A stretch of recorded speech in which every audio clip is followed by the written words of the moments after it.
Good evening everyone. In this video I will be discussing principles of phonemic analysis. ये principles हमारे part हैं Unit 2 Phonology के. So let's discuss each one of them individually. The first principle is that of contrastive distribution. It says that when two phonetically similar speech sounds occur in identical environments and the substitution of one sound with the other brings about a change in meaning of the word, then they belong to two different phonemes. Now what do we mean by this principle? इस principal को पढ़ने से पहले और समझने से पहले we should know what are phonetically similar speech sounds. For example, we have the sound pa and ba. We can say that these sounds are phonetically similar. How? Because both the sounds are bilabial sounds. So we say that they are phonetically similar speech sound. Now what do we mean by environment?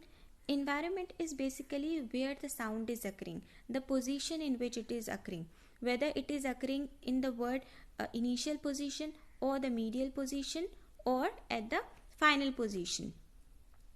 Now what do we mean by identical environment? Identical environment is basically if the one sound is occurring in one environment. For example, suppose there is one sound and it is occurring in the word initial position, and the other sound is there and it can also occur in the same position, that is word initially.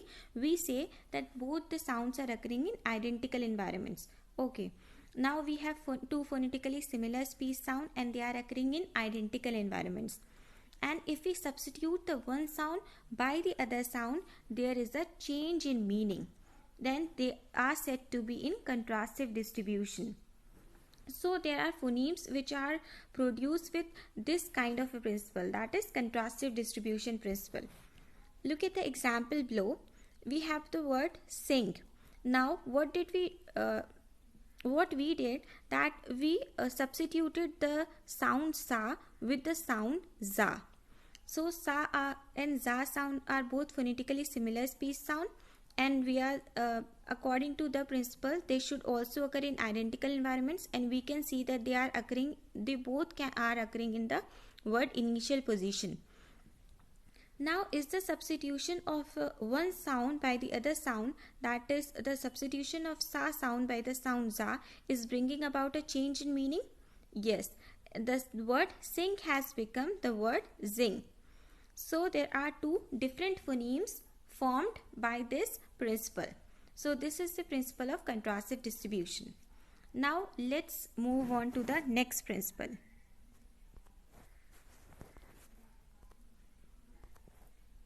And this principle is that of complementary distribution.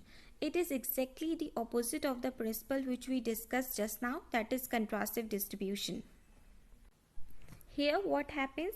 We have two phonetically similar speech sounds, but they do not occur in identical environments, but they occur in mutually exclusive environment. What do we mean by that? That is where one sound can occur, the other cannot occur. Suppose there is one sound which can occur in the word initial position, but there will be other sound which will not occur in the word initial position, that is it cannot occur in that position. So in that way we say that it is in complementary distribution. But there is one more condition, and it says that the substitution of one sound with the other doesn't bring about a change in meaning. As we see earlier in the contrastive distribution, the substitution was bringing a change in meaning. The sound, the word sing has become zing and the meaning of the word changed. But here the substitution doesn't bring about a change in meaning. Allophones of the same phonemes are formed by this principle, that is the principle of complementary distribution. Now let's look at the examples of the sounds which occur in complementary distribution. We have the sound clear la and the dark la. Look at this example, lip and pull.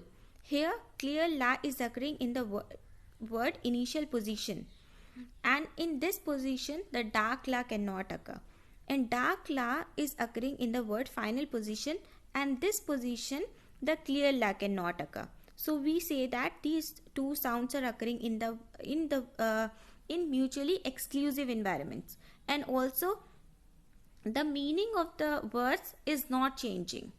Okay, so this is basically the principle of complementary distribution, and allophones of the same phoneme are formed by this principle. Coming to the third principle, and it is the principle of free variation. The third principle says that when two phonetically similar speech sounds occur in identical environments, that is contrastive distribution. सो ये वाली condition हमारी same है जो हमने कंट्रास्टिव distribution में पढ़ा था, but the difference lies in the second condition, and that is substitution of one sound with the other doesn't bring about a change in meaning. So here we will be having sounds that are phonetically similar speech sounds, and they must be occurring in identical environments. That is where one sound can occur, the other can also occur. We have the example of the word nap. Here the sound pa, the explosive sound pa, and the dental pa, they both can occur in identical environments. They both are occurring in identical environments. Actually, they both are occurring in the word final position. But is the substitution that is of explosive pa and the dental pa bringing about a change in meaning? No, the meaning is same, only some of the properties are different. So that's why we say that these sounds are in free variation. The second last principle is that of phonetic similarity. It says that if two sounds have no phonetic similarity, then they are likely to belong to two different phonemes. Means if there is no phonetic similarity, means they cannot be allophones of the phoneme. So phonetic similarity is one criteria to describe whether one sound can be allophone of that phoneme or not. Okay, but this is not the case if we see this in reverse order. What do we mean by that? That two phonetically similar sounds doesn't mean that they can be allophones. They may or may not be allophones of the phoneme. So the principle is basically this, that no phonetic similarity, the sounds having no phonetic similarity means that the sound belongs to two different phonemes. For example, we have the sounds pa and ga, and they both have no phonetic similarity, so they cannot be allophones of the phoneme. This principle is basically the principle of phonetic similarity. Coming to the last principle, and this is most important principle, and many of the questions have been asked on congruence or pattern congruity in the examination. So pattern congruity principle says that there is usually a pattern in the way sounds are organized in a language. For example, there is a language and there is a pattern in the language, and this pattern is that in that language voiceless phonemes contrast with voiced phonemes.